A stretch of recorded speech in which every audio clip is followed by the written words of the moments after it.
Vamos a continuar con la parte de cardiopatía isquémica. Cuando terminemos toda la parte de, digamos, de alteraciones de corazón en cuanto a infartos, bloqueos, arritmias, todo lo que les quiero dar, vemos la partecita que dice el libro de cardiopatías congénitas. Es una parte como más pequeña. Pero entonces me interesa ahorita pasar a lo de cardiopatía isquémica y empecemos a hablar de ahí en adelante ya lo que es la fisiopatología aplicada a la parte electrocardiográfica. Bueno, entonces, ustedes ya conocen esto, ¿cierto? La cardiopatía isquémica tiene varias presentaciones. Una es la angina estable. ¿Qué tipo de placa tendría la angina estable? La placa fibrosa, placa estable. La angina inestable tendría una más lipídica.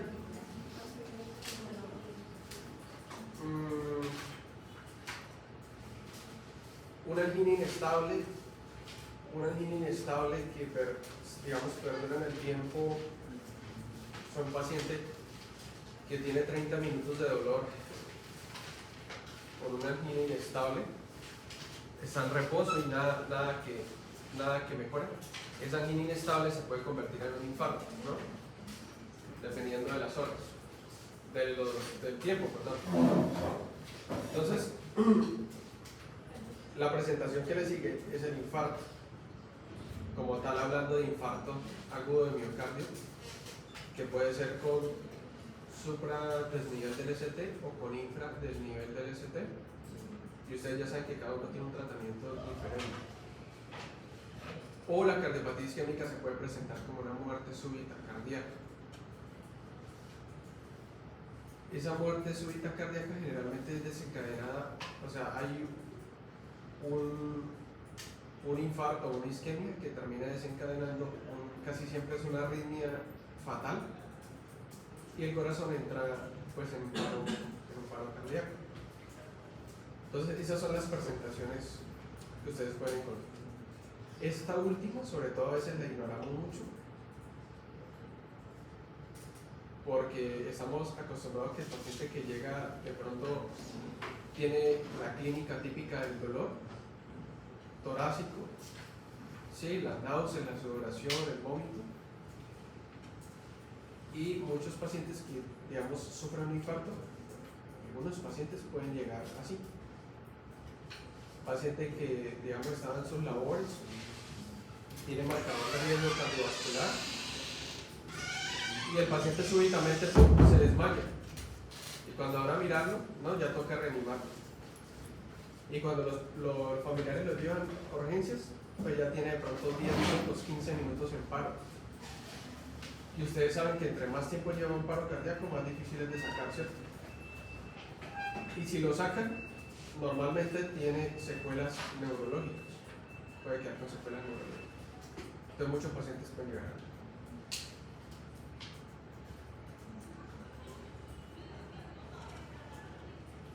Entonces, vamos a repasar cada uno de ellos de manera breve y vemos entonces la angina estable, que tenemos una obstrucción parcial. ¿Por qué es parcial? Porque si fuera total sería ¿qué? ¿Sería qué? Un infarto. Entonces tenemos una obstrucción parcial que permite el paso de cierta cantidad de sangre rica en oxígeno y nutrientes. Como ustedes ven ahí, la placa de ateroma pues ha crecido. Cuando las placas de ateroma suelen tener esta conformación, si ustedes ven, está pegada en toda lo que es la circunferencia del vaso. Porque a mí me pasaba cuando estaba con ustedes que cuando yo estudiaba esto yo me imaginaba que solamente cuando había daño endotelial era de una sola parte, ¿no? Del endotelio, y en una de las dos, ¿no? Ustedes saben que tiene dos paredes, arriba y abajo, como si fuera una estructura bidimensional. Y yo siempre me imaginaba que una de las dos partes era la que estaba, o la que tenía el engrosamiento de la íntima y la lesión endotelial, pero ustedes saben que eso es un proceso que se da a nivel de todo el transcurso del vaso. Entonces, realmente ustedes lo ven así, una placa de ateroma que crece en todas las circunferencias del vaso y la va obstruyendo. Por eso cuando hacen intervención coronaria percutánea con balón, meten por estas arterias como una especie de catéter muy diminuto que tiene un balón, pero el balón está desinflado. Y cuando llega acá, ustedes como especialistas en hemodinamia lo van a inflar. Y cuando se infla, él rompe esto. Lo rompe, lo fragmenta y, por decirlo de alguna manera, lo empuja hacia allá. Lo empuja hacia allá. Y en algunos casos colocan como una mallita también acá para prevenir que esto baje. Para romper para romper estas placas de ateroma. Por eso, ustedes van a leer en la guía de infarto que hay un infarto relacionado con el stent. El stent es eso que colocan, es ese relacionado con procedimientos de intervención coronaria, porque cuando ellos llegan acá y rompen esto, pueden desencadenar una respuesta inflamatoria que pues termina ocasionando un infarto peor. De cualquier manera, entonces estamos hablando acá de angina estable. Ustedes ven que no está completamente cerrado, hay permeabilidad todavía en un porcentaje de la luz del vaso, y se supone que ese porcentaje pequeño de sangre que todavía llega a esta parte del miocardio pues permite que esta parte del miocardio, digamos, se mantenga viva con niveles basales. ¿Cómo? Sí, sí, pero se mantiene viva. Se mantiene viva. De manera que en estado basal del corazón, o sea, no es que el corazón esté en reposo, sino el corazón trabajando con una frecuencia cardíaca en reposo, por ejemplo unos 65, 70 latidos por minuto, pues alcanza él a funcionar con lo que medio le llega de sangre. Cuando se incrementan las demandas, ejemplo, el paciente tiene que ir a la tienda, el paciente se va a jugar con los amigos, el paciente tiene una discusión con la esposa, al paciente le montan cacho, alguna cosa de estas, el paciente libera catecolaminas. Si es por incremento de la demanda, pues es porque empieza a hacer, digamos, actividad física y el corazón pues incrementa la frecuencia cardíaca y la fuerza de contracción. En ese caso, ¿por qué se incrementa la frecuencia cardíaca y la fuerza de contracción? En el caso de incremento de la demanda. Pero ¿por qué mecanismo? ¿Cómo?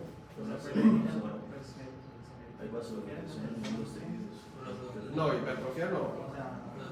No hablemos de adaptación ahorita. Hablemos que el paciente está sentado y la esposa le dice, vaya a la tienda y tráigame lo de la comida.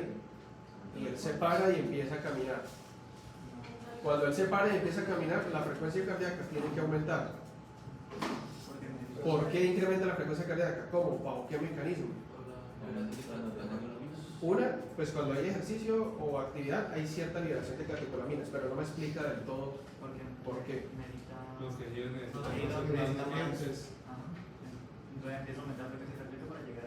Pero ¿cómo se incrementa la frecuencia cardíaca? ¿Qué mecanismo? por el simpático. Lo que usted dice es cierto, es la idea general, pero ¿cómo? ¿Cuál es el mecanismo? Uno es catecolaminas, pero no del todo cierto, no es del todo explicable. Hay una razón más sencilla. ¿Cómo? La activación del simpático. Eso sería lo mismo que catecolaminas. Y por ejemplo, exactamente, por allá, por mecanismo de Frank Starling. Si el paciente empieza a hacer ejercicio como por ejemplo caminar a la tienda y él estaba sentado, pues va a utilizar músculos que no estaba utilizando antes. Por ejemplo, las piernas. Entonces él empieza a caminar. Cuando él empieza a caminar, pues empieza a haber una dirección de flujo hacia las piernas para que lleguen más nutrientes para la actividad muscular que es caminar. Como llegan más nutrientes a las piernas, más sangre, aumenta el retorno venoso. Y como aumenta el retorno venoso, llega más sangre aquí a las cavas, a la aurícula derecha, y como llega más sangre, hay más distensión de la parte cardíaca de la cámara, y entre más distensión, él empuja sangre con más fuerza, y entonces incrementa fuerza de contracción e incrementa frecuencia cardíaca.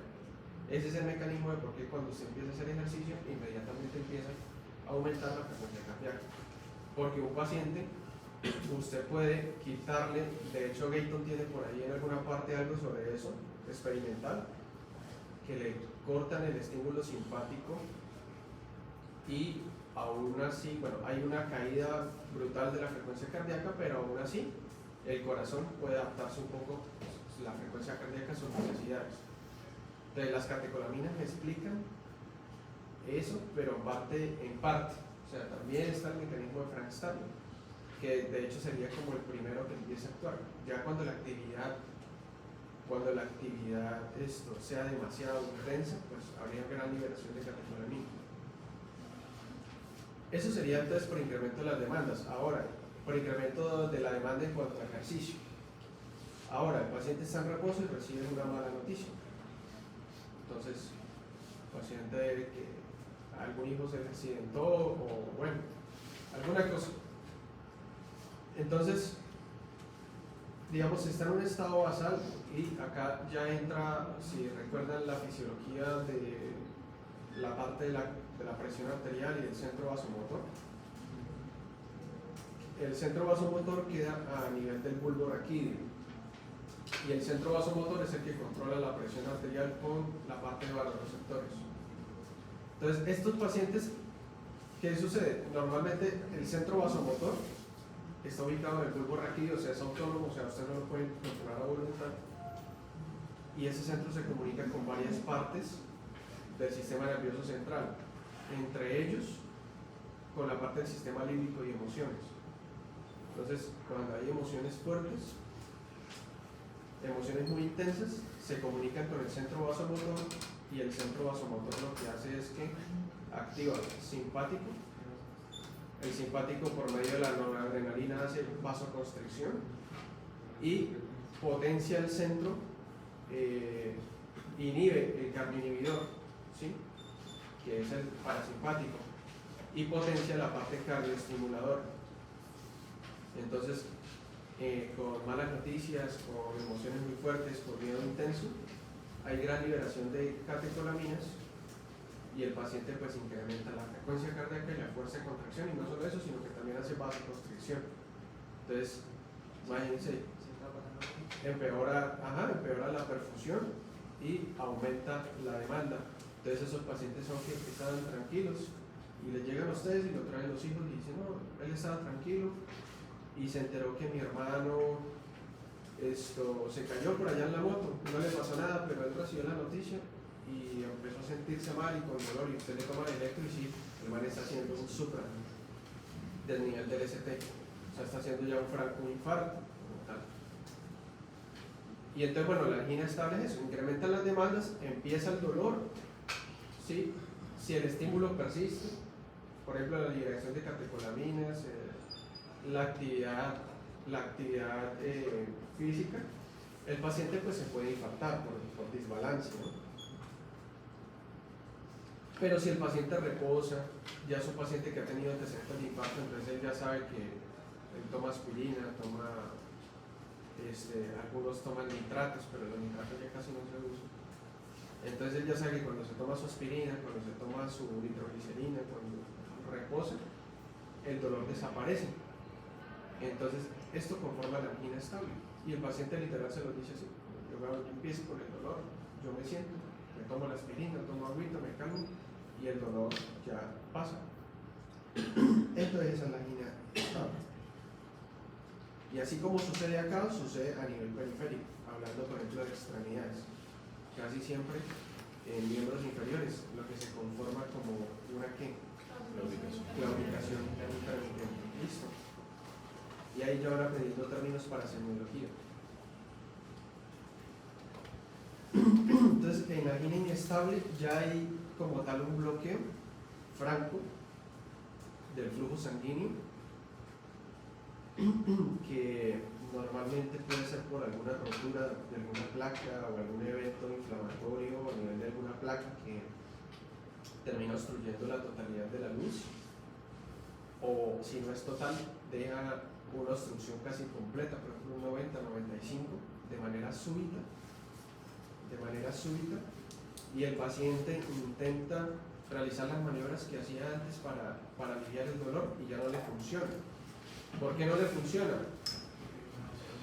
Porque la obstrucción es total o casi total, de manera que la perfusión, digamos, aunque el corazón esté con su gasto en reposo, no es suficiente. Entonces no suple las demandas energéticas del corazón y empieza todo lo que vimos en el primer capítulo. Entonces empieza con la parte de disminución de presión de las reservas de ATP, ¿sí? Edema celular, todos los componentes de lesión reversible, edema de organelos, empieza a perder los componentes y de la superficie de la membrana, los lípidos, y si esto se perpetúa en el tiempo, pues ya la lesión de ATP es demasiada, el corazón. El corazón, pues ya entra en lo que es el infarto como tal, que es una lesión que es irreversible y que más o menos aquí ya dicen que empieza a establecerse una lesión irreversible. De pasar de reversible a reversible, más o menos pasado los 30, algunos dicen que hasta 40 minutos. Pero eso, como yo les digo, eso depende del paciente. Si es un paciente muy dañoso, probablemente entra en una lesión irreversible mucho más rápido. Si es un paciente más joven, de pronto no tanto. Y depende también de qué tan alta es la frecuencia cardíaca del paciente. Por ejemplo, si el paciente está muy asustado, el paciente por sí mismo es un paciente ansioso, que ya está pasando por un momento, estos pacientes, ellos francamente dicen, no, yo me voy a morir, y ellos ya se enfrascan en que se van a morir. Y la liberación de catecolaminas en ellos es brutal y elevan mucho la presión arterial y la frecuencia cardíaca en ellos es altísima. Mientras que hay pacientes que de pronto, yo tuve un señor como de 45 años una vez, y el man estaba con el dolor, pero el man era lo más de tranquilo y colaborador. Entonces uno le decía, venga, el man se para, no, sí señor, no, mire tal cosa. Con el dolor incluso ahí, me daba toda la información que yo necesitaba, todo, o sea, el man muy tranquilo. Y yo fui, la frecuencia cardíaca tenía como de 86. Y el man, y la presión arterial se le estaba elevando, pues ya por la parte del dolor. Pero ese man estaba lo más de tranquilo, todo muy colaborador. Y digamos que eso es un plus. No lo va a salvar si continúa con la arteria bloqueada, no es como que eso lo vaya a salvar de que no se infarte. Pero digamos la modulación del estado de ánimo y de las emociones puede ayudar un poquito. ¿Por qué? Pues por el simple hecho de que entre más estrés tenga, más ansioso esté, más aumentada va a estar la frecuencia cardíaca y va a consumir el poco oxígeno que de pronto pueda tener y le esté llegando. Entonces ese paciente tiene la línea inestable, se sienta, toma la aspirina, se toma el clopidogrel, se toma el nitrato, se toma agüita, lo que sea, no le pasa. Entonces las mismas guías les dicen cuando se conforma una angina inestable, pero normalmente ahorita el consenso está que después de 20 minutos de dolor torácico, que no cede con el reposo, y no cede con los medicamentos y no cede con nada, angina inestable, ¿sí? Pasados ese tiempo. Y si ya pasados unos 30-40 minutos persiste con el dolor, o mejor dicho, pasados esos 20 minutos es una angina inestable, pero si usted le encuentra a esa angina inestable o a ese dolor torácico que ya tiene más de 20 minutos, usted le encuentra en el electro un supra o un infra de nivel del ST, que se convierte en un infarto. Pero si el señor le dice, doctor, ya llevo como 30 minutos así y no se me quita, y usted le toma el electro normal, y usted le toma troponinas negativas, ¿qué es eso? Una angina inestable. angina inestable, porque ya tiene más de 20 minutos de dolor. ¿Sí? Si usted entonces es tan sencillo como que si usted encuentra marcadores de daño, ya no es una angina, sino que es un infarto. Si usted no encuentra evidencia todavía de daño, es una angina inestable. ¿Sí? Una angina inestable. ¿Que esa angina inestable en cualquier momento se transforma en infarto? Sí, claro. Así como un dengue sin signos de alarma puede estar bien y mañana tiene dolor abdominal, vómito y se choquea. Entonces esto es dinámico. Señor. Y la onda de Big. Entonces, estos pacientes, acá por ejemplo, uno puede que le toma el electro y no encuentra signos de daño, que los signos de daño ¿cuáles son? La elevación o el infranivel del cemento ST. Eso lo vamos a ver ahorita en el electro. Entonces, ustedes para ver el daño, si ya hay daño miocárdico, ustedes ven ese segmento ST. ¿Sí? Supra o infra, cualquiera de los dos, me indica daño. Ya después yo les explico supra o infra qué significa. Pero supra o infra significa daño. O sea, ya empezamos en lesión irreversible. ¿Sí? Y probablemente las primeras células miocárdicas ya se estén rompiendo. Dependiendo en ese momento qué tan sensible tenga yo las troponinas, las voy a encontrar positivas. Si no son tan sensibles, las voy a encontrar apenas como unas 3 o 4 horas después de que ya el paciente está con el dolor. Pero si ustedes no encuentran supra o infra del ST, todavía no hay daño, pero ustedes sí pueden encontrar alteraciones de la onda T. Pueden encontrar una onda T simétrica y picuda, porque la onda T normalmente, y ahorita lo vemos en electro, la onda T no es simétrica del todo. Si ustedes toman un electro normal y lo magnifican, ustedes ven que la onda T tiene una parte que es como si fuera en rampita y la otra es más pronunciada. Si usted traza una línea por todo el centro de la onda T, usted encuentra que no son iguales. Pero en este caso hay ondas T casi simétricas o simétricas y tienden a ser picudas, o pueden haber inversiones de la onda T. ¿Cuándo hay uno o el otro? Dependiendo si el paciente está afectada la perfusión subepicárdica o subendocárdica.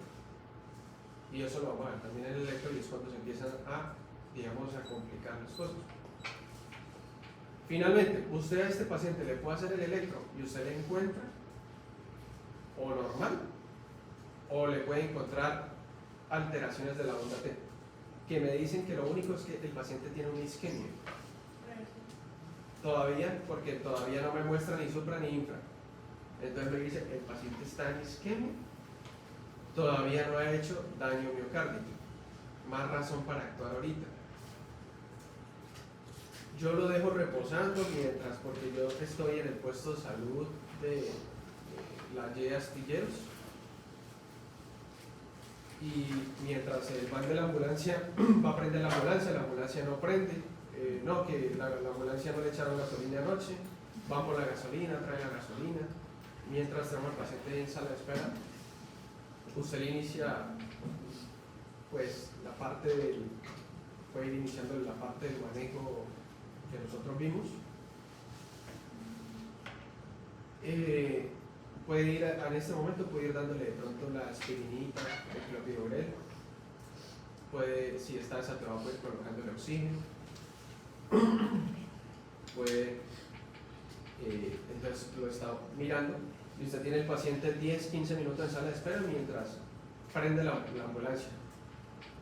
Y el enfermero le dice, ya prendió la ambulancia, entonces usted, listo señor, venga, vámonos. Viene y le hace un electro antes de irse, y ya en ese electro, 15 minutos después, ya empieza a ver supra o infra.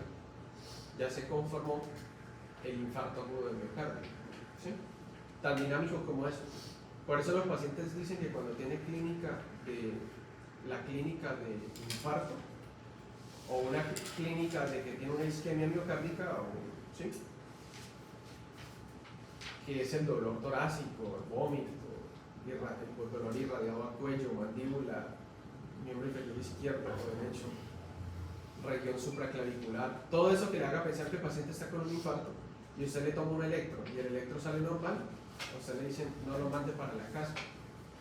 téngalo 20 minutos ahí, le repite el electro. El electro salió normal, téngalo otros 20 minutos ahí, le repite el electro. El electro salió normal, téngalo otros 20, 30 minutos ahí. Si usted ya le ha hecho unos 3 electros y el paciente ya más o menos tiene una hora desde que empezó el dolor y no muestra mucha o prácticamente nada de manifestaciones electrocardiográficas, tocaría replantear el diagnóstico. ¿Sí?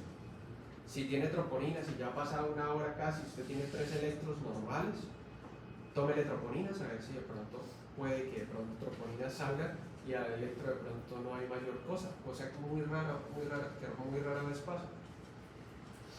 Pero si usted ya tiene la clínica y 3 electros normales, va para el cuarto, nada, replantear el diagnóstico, que hay una guía aparte de lo que es el dolor torácico, todos los diagnósticos diferenciales, entre ellos está el reflujo, la esofagitis por reflujo, las neumonías, el derrame pleural, una misma pericarditis, puede que sea una pericarditis, pero la pericarditis casi... Sí, pero entonces ¿qué sucede? A veces pacientes con miocarditis o pericarditis que están empezando, que no tienen tantas horas de evolución, de pronto no pueden mostrar mayor alteración en el electro. Sin embargo, digamos, la pericarditis tiene un inicio más insidioso, ¿sí? Él venía sintiendo el dolorcito, ya hoy en la tarde ya es demasiado, ¿sí? Y en la noche consulta. Eso es raro, mientras que en el infarto él estaba quieto, estaba podando el jardín, no estaba haciendo alguna labor y súbitamente comenzó el dolor. Entonces, bueno, usted tiene un paciente con electro normal, no lo mande para la casa, déjelo ahí un buen rato. ¿Listo? Y repítale los electros.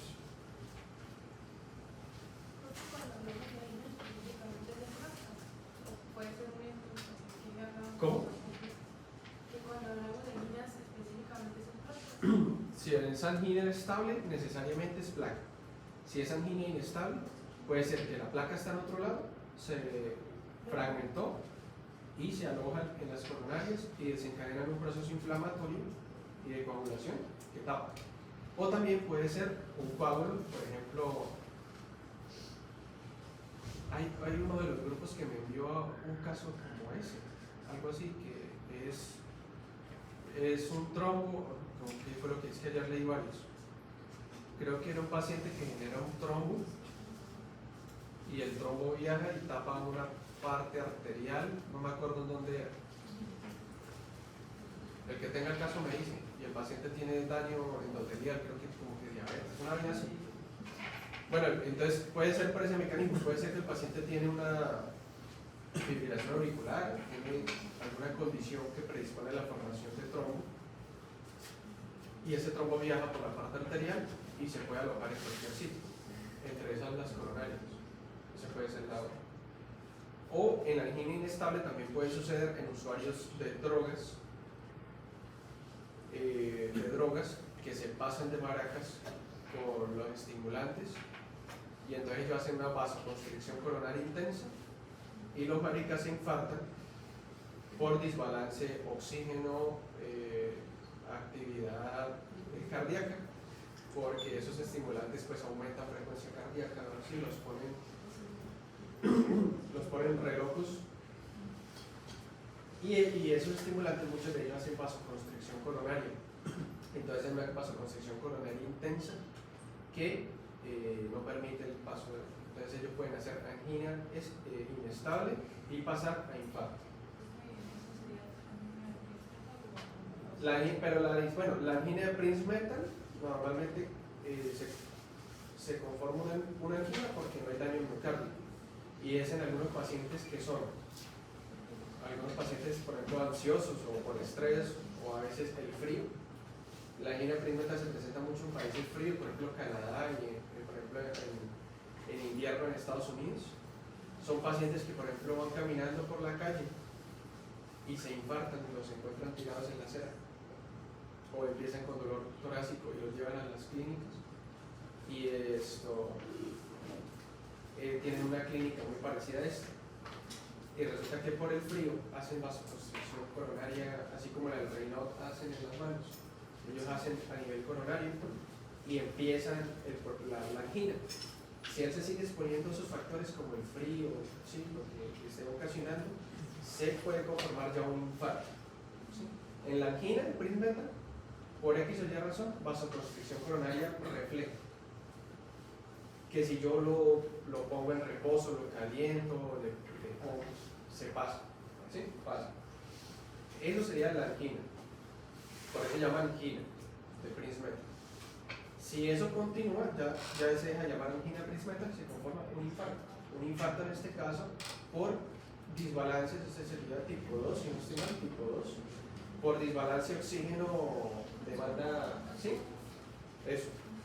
Pero en nuestro país, usted casi que el 90%, 95% por ahí de los infartos que le llegan es por paciente con daño miocárdico, con lesión endotelial, hipertenso, diabético, eso, ¿sí?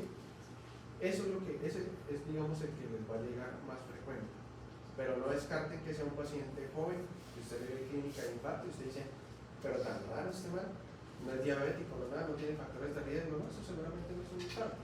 Y sí se está infartando porque ninguno de ellos llega diciendo en urgencias que consumió drogas. Nadie.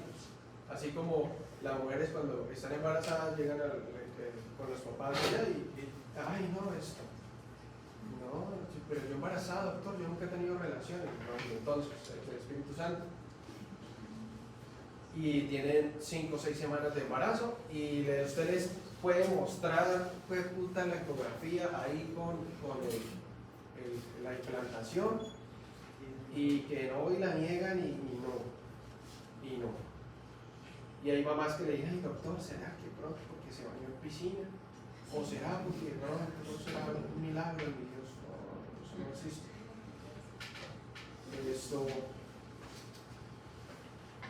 Un embarazo. Entonces esos pacientes llegan así, llegan llevados y los trae algún familiar o los trae la policía y entonces ellos, pues, no, yo no consumí nada. Entonces cuando le hacen el toxicológico se revela el toxicológico y ellos llegan con clínica de infarto. ¿Sí?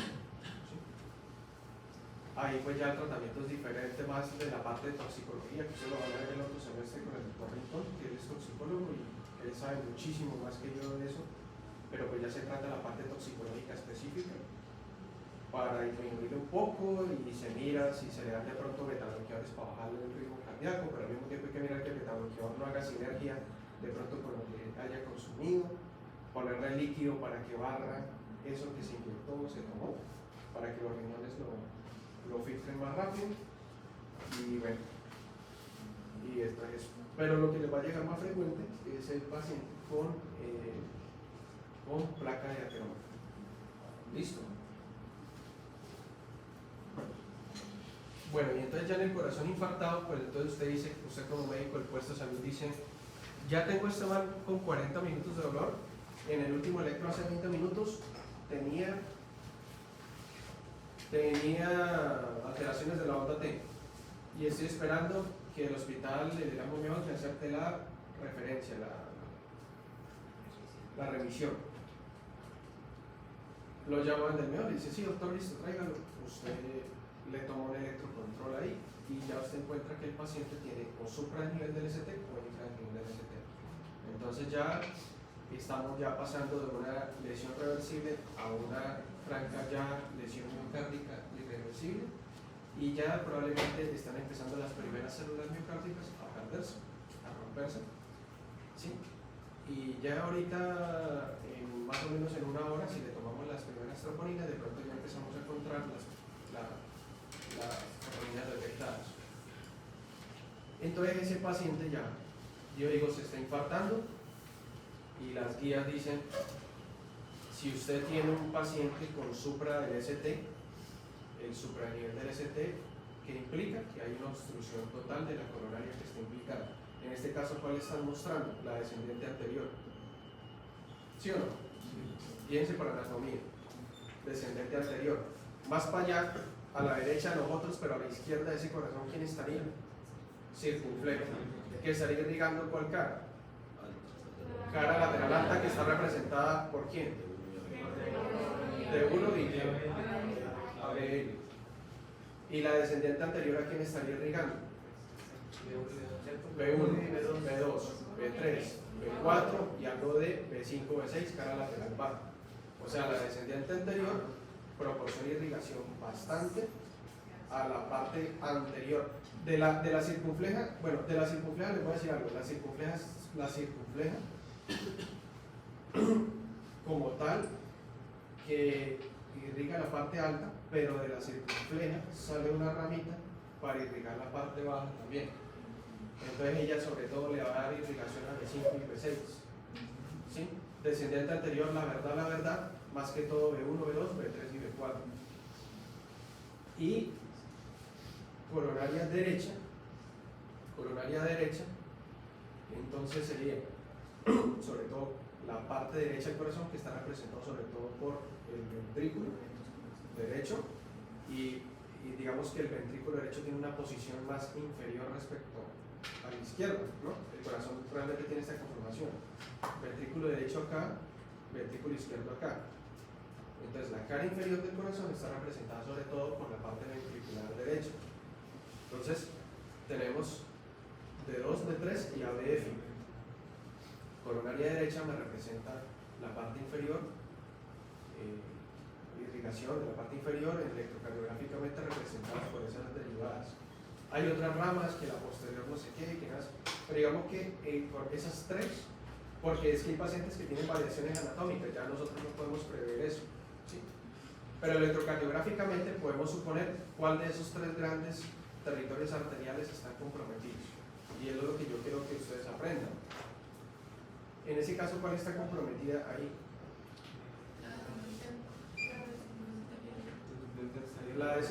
Está ahí compartido. Ahí, si por ejemplo miráramos el electro, encontraríamos, bueno, ahí encontraríamos que supra o infra. ¿Por qué infra? No es completo. Pues yo ahí veo que está. Pero ahí en la imagen no me... Es que en la imagen le está mostrando como una placa y le está mostrando, yo creo que es como un trombo. Ah, pues entonces sería el supra. Es como un trombo. Entonces ahí creo que lo que intentan especificar es que estaba completo. Entonces supra. Es que lo que pasa es que ustedes no van a encontrar que sea la placa la que ocluye totalmente. No es la placa. Es la placa, se rompe y los trombos se pegan a la placa y ocluyen. ¿Sí? Por eso es que la intervención coronaria percutánea entra a romper placa, pero entran también a liberar ahí factores fibrinolíticos ahí localmente. Es por eso. Si fuera solamente por la placa, ellos entrarían solamente a romper ahí, ¿sí?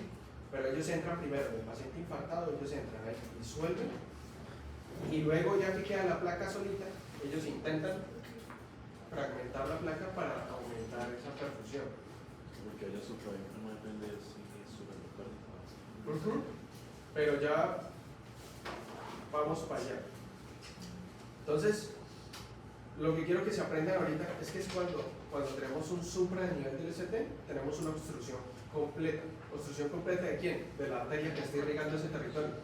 En este caso, digamos, está comprometida la descendente anterior. ¿Sí? Pero pues ahí nos están mostrando un territorio más grande, entonces de pronto podría ser más B3, B4, B5 y B6 probablemente. Depende de la coronaria que esté comprometida, porque a veces ustedes van a decir, profe, pero el paciente tiene B3 y B4 con un supra del ST y B1 y B2 están normales, pero ¿por qué si están por lo mismo? Pues depende de qué tan proximal sea la obstrucción, ¿sí?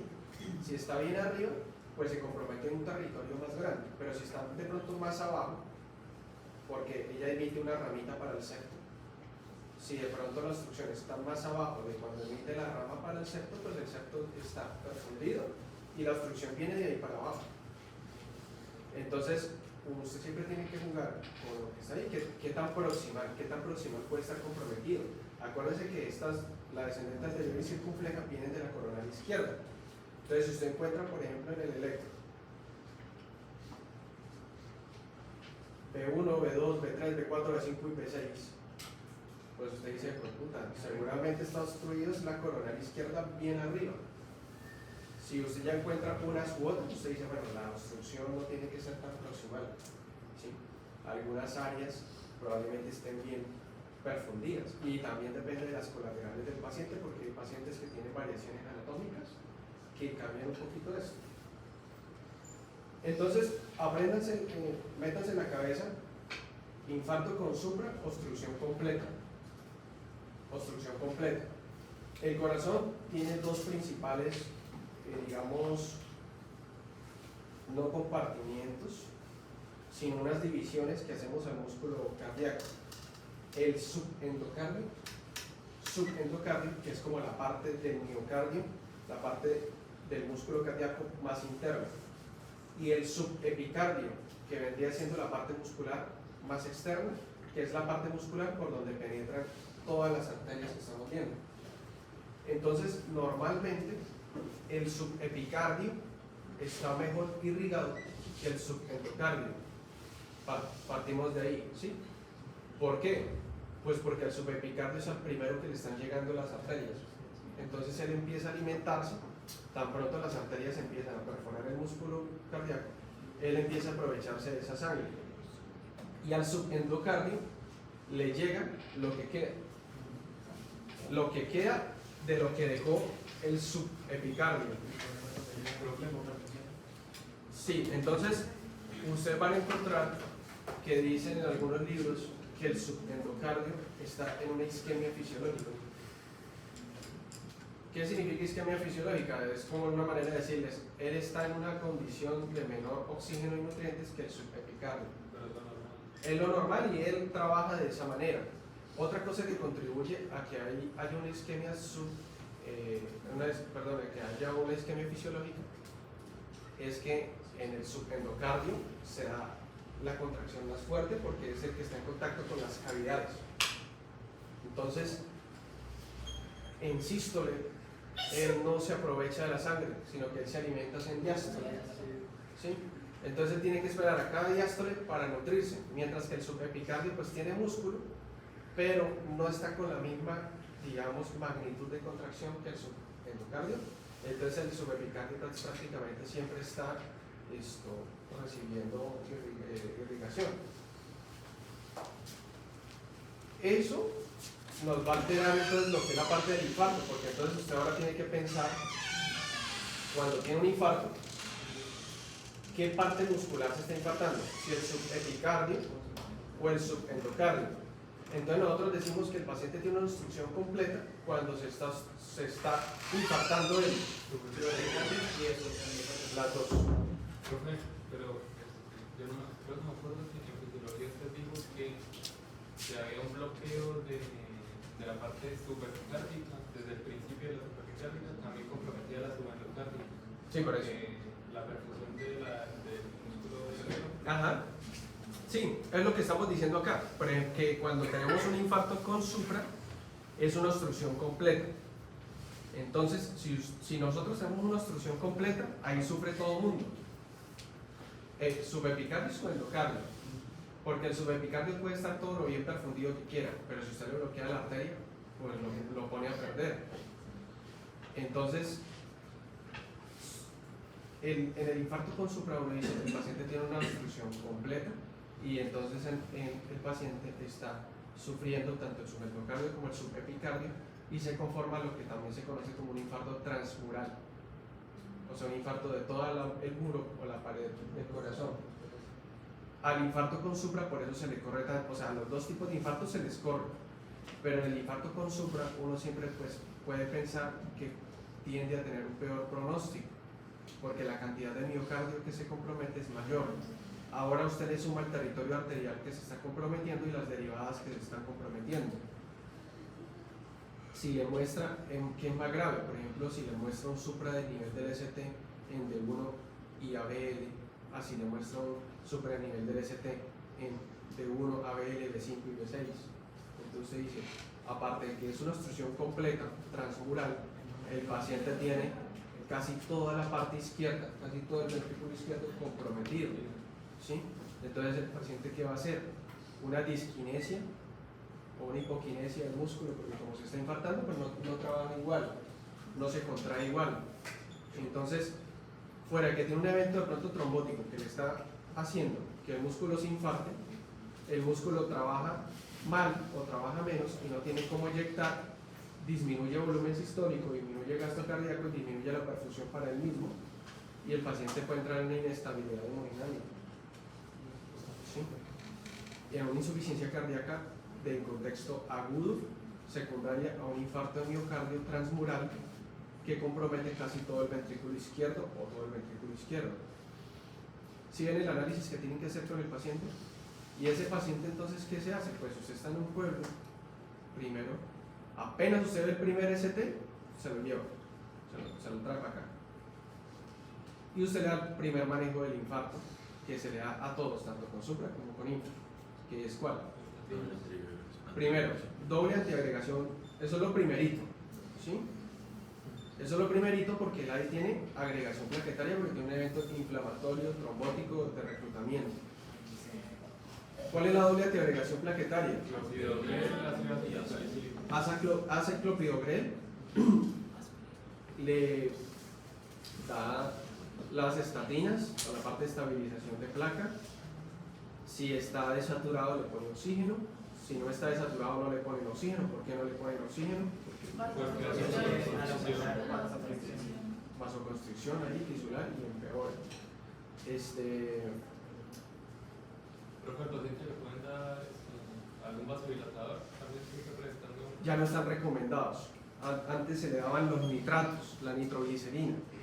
Y entonces la nitroglicerina, ¿qué hacía? Vasodilataba ahí y una chimba. Pero al mismo tiempo hacía vasodilatación venosa y incrementaba mucho la precarga. Entonces el paciente igual se infartaba porque vasodilataba un poquito, el corazón empezaba a mejorar, pero entonces el corazón empezaba a trabajar otra vez por la precarga aumentada que llegaba por la vasodilatación, sobre todo venosa. Entonces se dejó de utilizar y ahorita está relevado en situaciones muy específicas. En algunas situaciones muy específicas también se utilizan beta bloqueadores para bajarle un poquito ese gasto, ¿sí? Pero lo primero es eso y usted lo trae. Y la guía que le dice, si usted está en un sitio, usted tiene un paciente con supra LST, hay que hacerle intervención coronaria percutánea, o sea, entrar ahí mecánicamente por intervencionismo, romper eso. Eso lo puede hacer el cardiólogo hemodinamista o un radiólogo intervencionista, también puede hacerlo. Pero entonces la guía le dice, si usted tiene posibilidad de que en 120 minutos le estén haciendo eso, lléveselo a su centro de referencia más cercano. ¿Eso qué sería? Por ejemplo, que ustedes estén trabajando en Insalud, allá por ejemplo en La Libertad, o estén trabajando acá en el puesto de salud de Atalaya, y le llega el paciente así, usted dice, ¿será que yo me demoro más de 120 minutos en llegar a la Duarte? No creo. ¿De Atalaya a la Duarte cuánto hay? Están medidas. Como unos, mucho que demore 30-40 minutos.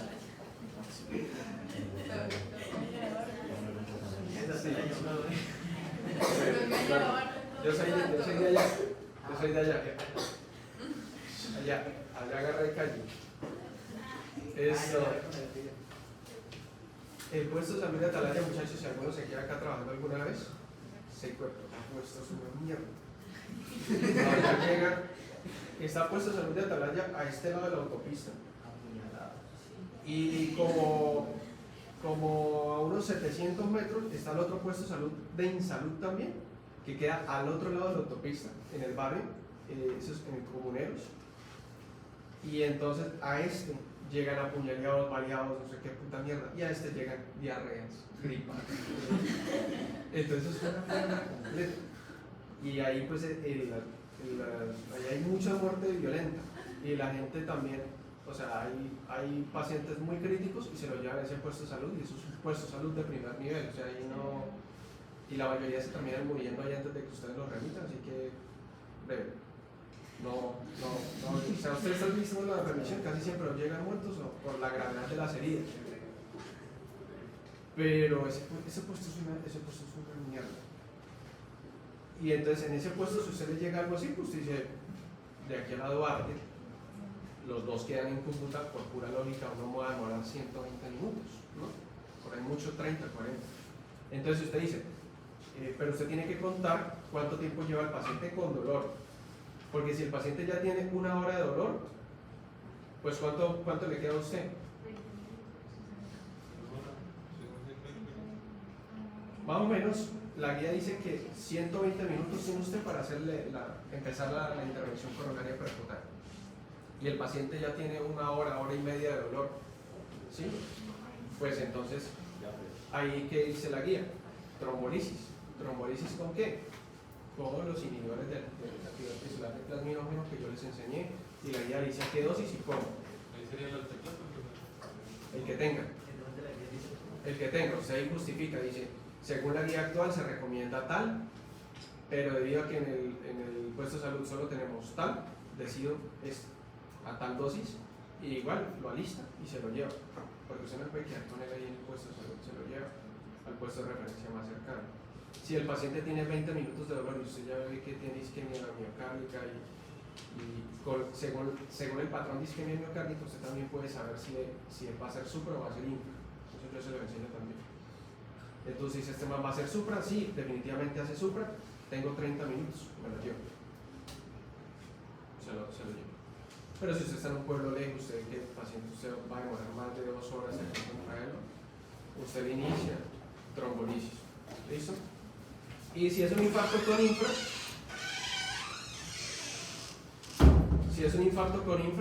quiere decir que el que está afectado es el subendocardio. Entonces nosotros decimos que es una obstrucción parcial. ¿Por qué parcial? Porque si fuera total, los dos estarían llevados. Porque es que está penetrando y le está llegando el subepicárdico, pero no el subendocárdico. Y entonces el paciente tiene un infarto subendocárdico y eso se conforma como un infranivel del ST. Cuando yo estudié, a nosotros nos decían, apréndase, infarto con supra, obstrucción total, infarto con infraobstrucción parcial. Y uno decía, pero ¿por qué electrocardiográficamente se presenta con supra con infra? Y los doctores de nosotros que eran de antaño decían, a usted eso no le interesa. Usted nomás sepa que con supra es total y con infra es parcial. Y yo a los de fisio les he venido enseñando, este año sobre todo hice más énfasis en eso, porque el año pasado lo pasé muy por encima, les toqué el por qué. Este año más, de dónde salen las cosas, por qué, o sea, por qué se ve supra, por qué se ve infra. Una vez ustedes comprenden eso, a usted no se le olvida y digamos eso queda muy marcado. Si usted lo aprende así, usted el día de mañana está en el puesto de salud, le llega supra o infra y usted dice, ¿cuál es el que era total? ¿Cuál es? No, a mí me parece que el que era con infra es total y estoy a más de 2 horas del hospital y voy a hacerle trombolisis. Y le hace trombolisis al infra y al infra no le hace trombolisis. ¿Sí? Entonces, lo jode, aumenta, los estudios dicen que hacerle trombolisis al infra aumenta el riesgo de sangrado y es peor la mortalidad. ¿Listo? Esta es la parte después de liberación de troponinas. Entonces ya tenemos la lesión reversible, lesión irreversible, ya no aguanta más el músculo cardíaco y se rompió. Y se liberan las troponinas. Con el paso del tiempo han ido variando los tipos de marcadores de daño miocárdico. ¿Sí? Antes eran que las CPK, que no sé qué, que eran proteínas como más grandes. Pero ¿qué pasaba?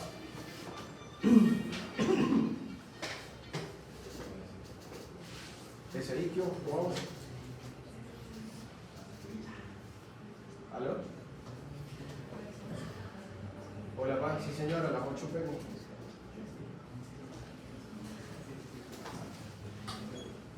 Sí, señor, sí, Jessy Guerrero.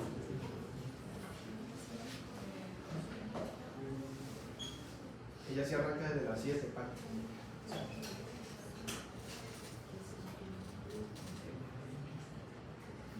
Ah, pero creo que ella no está en prioritario, pa. Ella está en consulta externa. ¿Quién es tres, mi rey? Ah, bueno, listo, va. Yo llego a las 8, Jessy sí es puntualito, ya debería estar llegando o debería estar allá, y yo llego sobre las 8 de la mañana. Señor, por favor, es que ayer mi intendente Silva me pasó un sobrecito, y yo lo dejé donde dejo siempre. Ah, bueno, sí señor, es que es un favor que me pidió y ayer no. Gracias. Listo, ok, vale, gracias.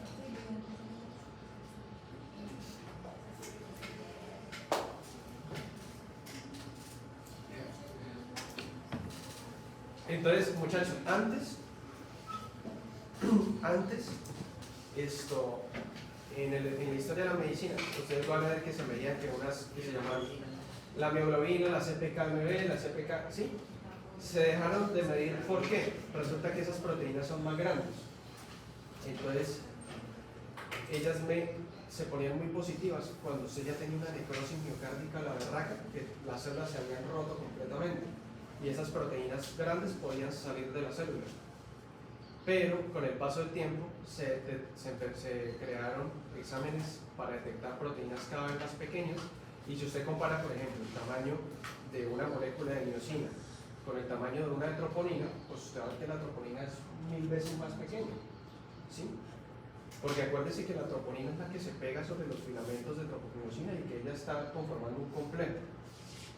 Entonces, se detectaron, ¿y qué sucedía? Pues que cuando empezaba a haber lesión, apenas había lesión irreversible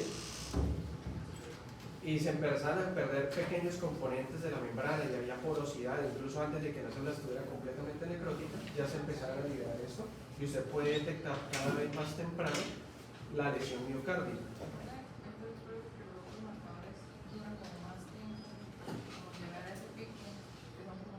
Exactamente, sí. Entonces lo que la doctora dice, ustedes lo van a encontrar en las guías, y las guías dicen, sin embargo, si usted todavía tiene ese PKMB que se utiliza para ver, que para seguimiento, porque se demoran más horas en desaparecer, duran más horas en sangre, se demora más tiempo el riñón, porque como eso son proteínas y eso no se filtra por la parte renal, entonces se tiene que desintegrar de alguna manera, entonces el hígado, y bueno, ellas demoran en desaparecer, ¿sí?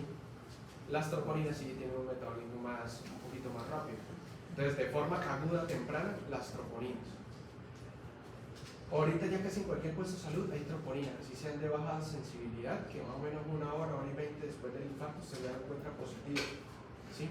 Si usted tiene paciente y usted tiene alteraciones del electrocardiograma, pero troponina negativa, porque su troponina no es tan de alta sensibilidad, no importa, eso es un hallazgo clínico y electrocardiográfico de infarto, igual remitan, no se queden con eso, no se queden esperando que la troponina salga positiva.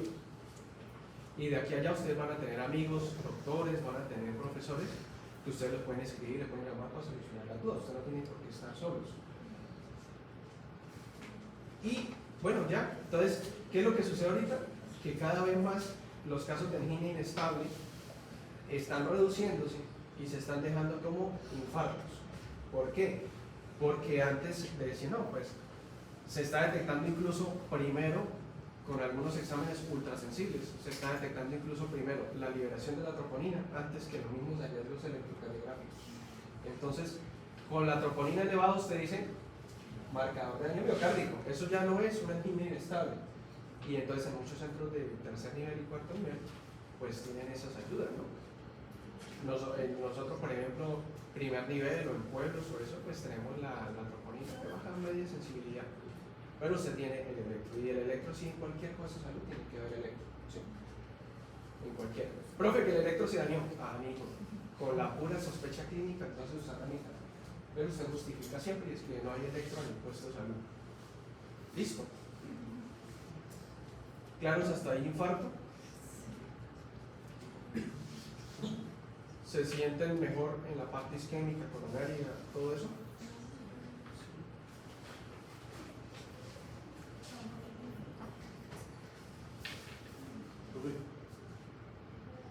Señor.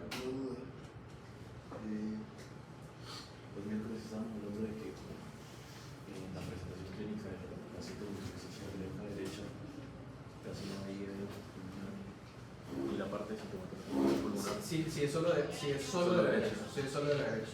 Pero entonces también relacionan que la parte de aumento en la compilación, ¿no?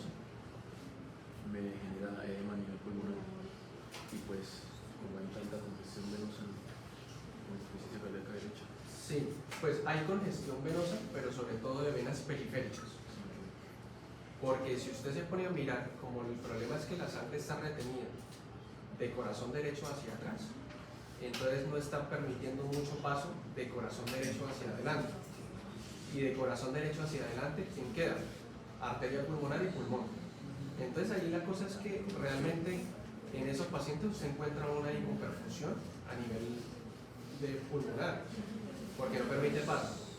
¿Qué pueden ustedes encontrar? Que es que a veces sucede que con la poca sangre que llega puede de pronto, pero no es tan frecuente, son condiciones muy aisladas, puede encontrar de pronto algo de edema porque la hipoxia a nivel pulmonar, a nivel de capilares pulmonares y liberación a veces de radicales libres locales puede hacer que en ciertas condiciones el paciente haga aumento de permeabilidad, ¿sí?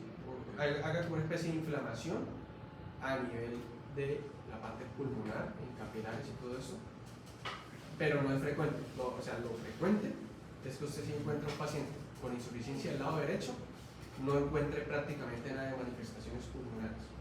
Sí lo puede encontrar un poquito ahogado en el sentido que dice, yo respiro, yo siento que no, me siento muy fatigado, doctor. Pero ahí, ¿por qué sería? Por la hipoperfusión. Como llega menos sangre a pulmón, menos retorno venoso al corazón izquierdo y menos volumen sistólico. Entonces él francamente está en una hipoperfusión y está en una hipoxemia, y la hipoxemia desencadena a nivel pulmonar manifestaciones como cuáles: taquipnea, ¿sí? Batipnea también, respiración superficial y rápida, y puede encontrar también algo de alteración de la saturación, se le toma la saturación, ¿sí?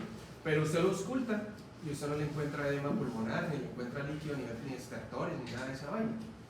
Entonces, pero sí lo encuentra francamente congestionado.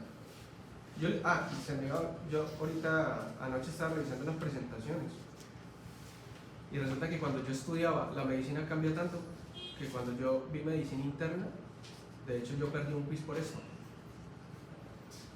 En la insuficiencia cardíaca, en ese entonces nos ponían a leer las guías completas, que las guías de la Sociedad Española de Cardiología son guías de 250 hojas. Y nos tocaba leernos esta vaina.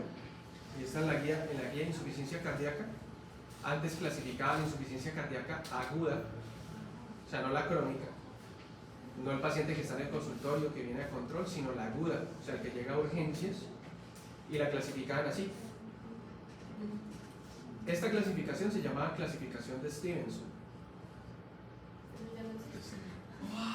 Yo la busqué en estos días porque estoy estudiando para residencia, y en estos días pues me puse a repasar insuficiencia cardíaca a ver qué cambios había, y en el tratamiento prácticamente sigue siendo el mismo, pero me di cuenta que yo mirando la guía yo no encontraba esto, porque hasta ese momento, año 2018 más o menos, que yo vi medicina interna, 17, usted miraba todas las guías de insuficiencia cardíaca de ahí para atrás y todas tenían un espacio dedicado a esto, y le decía, paciente con insuficiencia cardíaca aguda, aplique clasificación de Stevenson, y lo clasificaban en uno de estos cuatro: caliente seco, paciente que